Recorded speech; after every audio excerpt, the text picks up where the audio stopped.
out here by the bank of this creek that flows through in Grand Blanc, and I love the sound of it. I hope you can hear at least a little bit of it.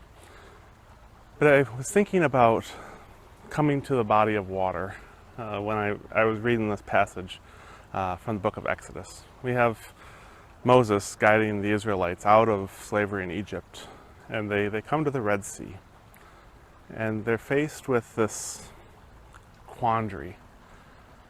We're stuck. God seems to continue to get us out of sticky situations, and yet we don't know what to do. We face that as people today, don't we? We know that God is with us. We know that God will get us out, get us through, walk with us through. But sometimes we just don't know what to do. So take a listen to this passage from Exodus chapter 14, verses 13 and 14. But Moses said to the people, "Don't be afraid. Stand your ground and watch the Lord rescue you today. The Egyptians you see today you will never see again. The Lord will fight for you. You just keep still." One of the things I love about this passage is that, one, Moses is talking to us. This isn't God talking to the people directly. This is Moses talking to the people. This is Moses providing good leadership. Whether you want to call it leadership or pastoral leadership or guidance, whatever the case may be, it's really good.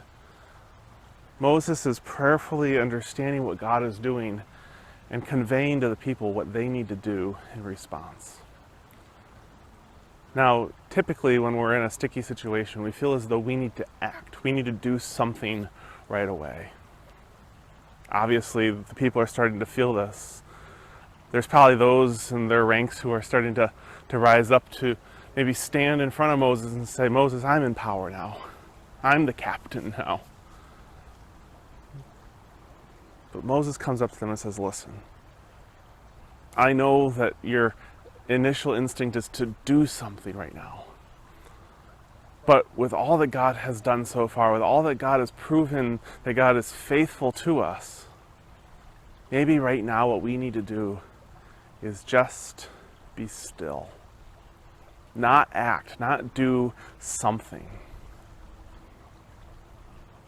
Now, I get that seems to go against logic. Logic would tell us that we are supposed to do something, self-preservation, get our hands dirty, don't sit in the sidelines and watch, but be involved. And yes, there are many times in which that is a necessary part of what it means to be a person of faith, a follower of Christ.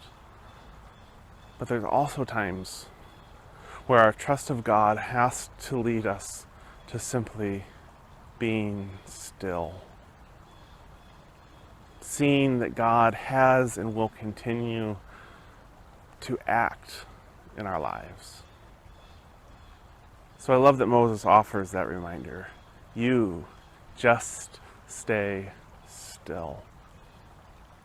Don't try to figure out what God is going to do before God does it. But just watch. Now, what's interesting is that God, of course, does provide, and then it is their opportunity to go. God parts the waters of the Red Sea, and the Israelites are then instructed to go through. Now, I don't know about you, but that act of going through the parted waters had to be something that was terrifying. That had to feel like one of the biggest risks they could take. And so sometimes the call to do things is very real and very necessary.